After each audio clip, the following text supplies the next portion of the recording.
amazing. I got to go to my guest. He's going to be on phone, but on Skype. I have with me Aboud. He is a YouTuber, businessman, ex-convict, and a fan of the show. It doesn't get any better. And I wanted to talk to him about men, fatherhood, and prison. Let's see here. Aboud, welcome to the show, sir. Hey, good afternoon, Jesse. Thank you for having me. You're welcome. I'm sorry about the little confusion there with the Skype thing in the beginning, but we're here now. Excellent. Thank you. I hear that you're a fan of the show. Thank you for that, if that's true. My pleasure, and I actually appreciate your show and all the work that you do. I feel that you have a very strong and positive message, and one that is lacking in our society in general. So I really thank you for what you do. Yes, sir. So you have had and are having a very, very mamma mia interesting life. You said that you carried a lot of rage and violence from age 11. How did you become so angry? And how did you get this rage? Where did that come from? You know, Jesse, I think at an early age, I began having some difficulty in school, specifically in interacting with other people, and I didn't know how to, deal with it in the best and appropriate manner. Right. I also didn't have direct male guidance. I didn't have anyone that was able to sit me down and tell me, this is the way that things should be handled correctly, and this is how you should respond, when things happen. Yes. So a couple instances where I made the wrong decision led me down a very bad path ultimately, and it just spiraled from there, downward and downward. Were you raised by your father and mother? I was raised by my father and mother, and I don't place blame on anyone for anything that's happened to me. However, I just feel that they did the best that they could within their ability. But for many reasons, my father was really not there for me because he was working very, very hard to provide for us. Yes. And there was a disconnect because he was a first-generation immigrant from Syria. So when he arrived here, there was a very, very different, a very large difference in the culture in itself. So there were things that I was dealing with that he may not have been able to understand. Did you try to talk to him at any point about what you were dealing with? I tried to talk to him, but basically my feeling was that I didn't want to continue in school. I didn't want to continue going and dealing with the issues, where now I understand that that's not really a reasonable solution. So he didn't really have anything to offer me as far as how to avoid conflicts that I was dealing with and how to better handle them. That's unfortunate. When I was growing up, my parents were not around, but my grandparents were, and they were living examples of how to deal with things. So I observed them, and I dealt with life based on what I saw coming from them, and that's what children need in the home. They need perfect parents so that they can continue to grow in a perfect nature. And if you don't have that living example in the homes, is not going to deal with life when you go outside the home. I agree with you, sir. Absolutely. Did you love your father? Yes, I did love him. I continue to love him. However, there was always a disconnect between us. Did you have resentment toward or anger toward him due to the disconnection? I think more so towards my mother, believe it or not, than my father. There were some issues that occurred where for a long period of my life, I actually blamed her for some of the things that happened to me. Now, as an adult, in hindsight, as I mentioned earlier, I realize that there is no fault to blame, for anyone other than myself. But the parents are to blame because when you resent your mother or your father, you become like them. You take on their identity, you take on their mindset, you take on your mother's emotions, the way she thinks and deal with life. You lose your identity and you start to deal with life in the way that a woman would. And women tend to overreact. They tend to, not deal with life properly. So it is her fault that you're that way. But as an adult, it becomes your responsibility to forgive her, realizing that she was wrong, but you're wrong for resenting her. So forgive her, and then God will take her identity away from you and give you back yourself. And yourself will not deal with life in the way that your mother did. I think that's great advice, and I'm working on it as we speak. Is she still living? She is still living, yes. You got to go and confront her, forgive her, and don't do it all soft like, oh, Mommy, I love you. Mommy, I know you did your best. You got to be serious about it. Realize that she could not help herself because she hate men and she hate her mother. And so she didn't have love to give you. And so she couldn't help it. She didn't have love. And so you forgive her knowing that she could not help herself, just as you couldn't help yourself at age 11, your mother cannot help herself. And then when you forgive her, God will forgive you. Don't ask her for forgiveness.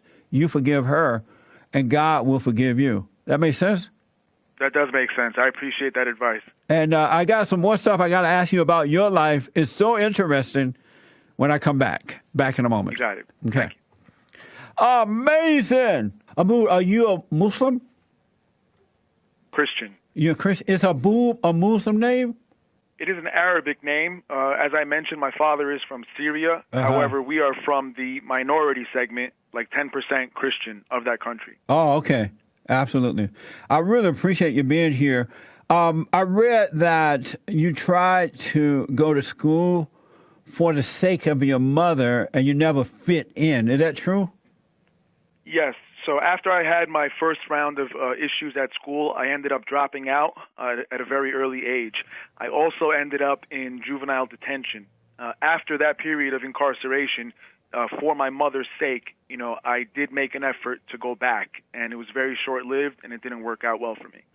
I cannot understand why parents put their children through that kind of stuff. If you're having a rough time in school, I don't know why the parent would put you through that kind of trauma. I was talking to, there was a young lady calling into my show who happened to be white, and she lives in a black and Hispanic neighborhood, and her little son is going through hell with those kids. He's been traumatized, and yet she keep putting him back in that. Why do you think parents do that rather than taking their kids out? Jesse, that's a very interesting point you bring up.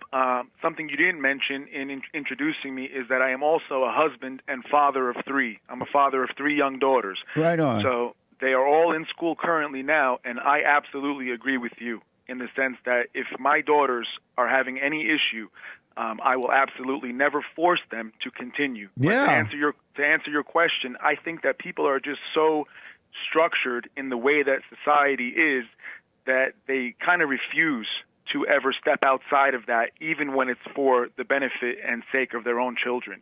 That's a good point. So it seems as though they trust society way better than they do what's right within their own hearts. They know what's right, but they don't trust that. They trust the world. I agree. Amazing. I also read that one time you beat up an older boy, who spit in your face, and so what, James? So one time you beat up an older boy who spit in your face and didn't understand why you got in trouble. That is correct, and that was in one of the efforts I made to go back to school for my mother's sake. In this case, it was a technical school. I had already been thrown out of the traditional school.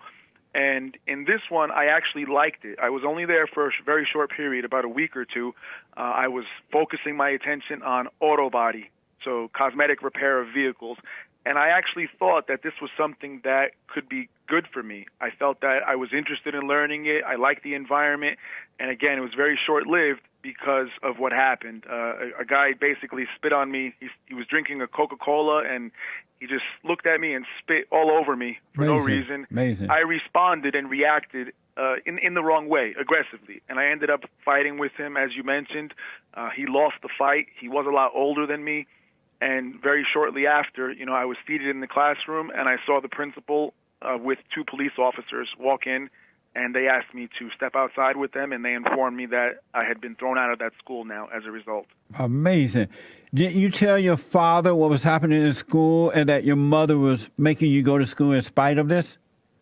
I did tell him, but we didn't really have that strong of a relationship at Yeah, that time. yeah. So as I mentioned, he was so focused on working and trying so hard to provide for us, so he was not really there as a result of the hours that he had to put in. So there really wasn't a lot of opportunity for me Yeah. to talk to him, so I was really dealing more so with my mother. That's amazing, man. Well, you got to forgive your mother so you could be free. So you kept fighting with cops and guards in jail and prison. Not so much fighting with them. You know, as a juvenile, as I mentioned, in the juvenile detention, I unfortunately, was having some issues with some of the guards there. I wouldn't call it fighting. It was more like them coming in my cell and attacking me and, beating me. So, it was just one of those things where it was very unfortunate. I never wished that on anyone, but that left me kind of scarred and left me with a lot of emotional damage where after I was released from that, I didn't really know how to act appropriately. I didn't feel that I fit in anywhere, and Yeah. I just didn't know what to do with myself then. I had a lot of anger as a result, of course, also. How old were you when you first went to juvenile or jail? It started first with a couple arrests for minor things, and before they put me in juvenile detention, I was actually placed in homeless shelters as a result of being a runaway a couple times. They put me in these shelters, and then when I ended up in the juvenile detention, for the first time, I was age 13 or 14. Amazing, man. What is your life like now? What is it today? Today, Jesse, I'm extremely blessed and thankful for what I have. First and foremost, I pride myself on being the best father that I can be.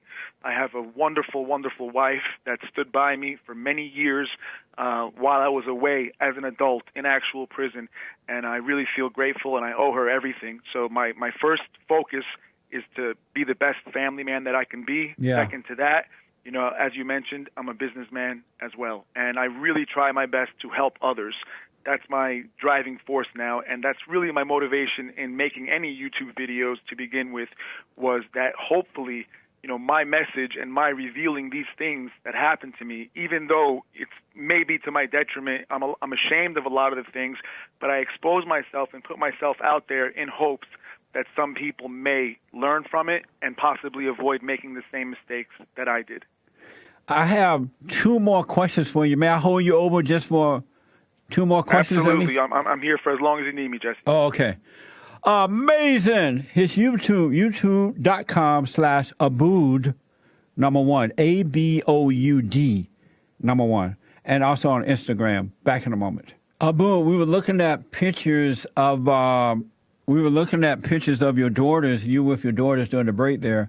It's really nice to see father and children together. It's such a nice picture. Thank you so much, Jesse. I really appreciate that, and that's part of the reason why I very much support your message, is because I agree with you in the sense that I feel like one of the largest problems we as a society have is the removal of the shame in allowing broken homes, single-parent households, and having children with multiple partners. Yeah. And I feel like it's terribly damaging. Something I'd like to add is I also volunteer and work with young incarcerated children as well. Something I just like to do for myself as giving back. And one of the first things that I noted in getting to know these kids is that almost every single one of them was missing a father in their upbringing. Yeah, exactly. So, quick 3 questions. What is a man? Well, what is a man? Aside from the anatomy, Yes. A man is someone who always stands strong and firm in his beliefs, who will always do right regardless of who is or isn't watching, who will always guide and direct and love his own family, children especially. For me, a man is someone who will always protect women and children regardless of whether or not they are his own. And for me personally, again, someone who will always do the will of God. For me, I am absolutely a man of God, and whatever it is that God asks of me, I will do always. Do you have perfect peace? I don't have perfect peace, Jesse. You will get that when you go and forgive your mother. I hope so, and I look forward to that. No, you will, because God's going to take that spirit of anger away from you and give you back his spirit. And in his spirit, there's perfect peace only. That sounds wonderful. And the last question, what is love? That is a very good question. Something I'd never actually thought of in answering. But I would say that love is the feeling you have towards another, whereas you will basically put them and their well-being equal to or ahead of your own. With my own family, my own wife, I would actually, lay my life down for them. The extent of my love to them is that I will sacrifice, I will do whatever is necessary as far as suffering or even making my life more difficult if that is to their benefit. I will always be there for them, and I will never, ever lie to them. That's something also that I feel is a very large issue in society, where lying has become so acceptable that almost everyone I know lies in some form or another, and it's a terrible thing. Once you forgive your mother, you're going to see what love is. It's going to be amazing. It's going to blow your mind.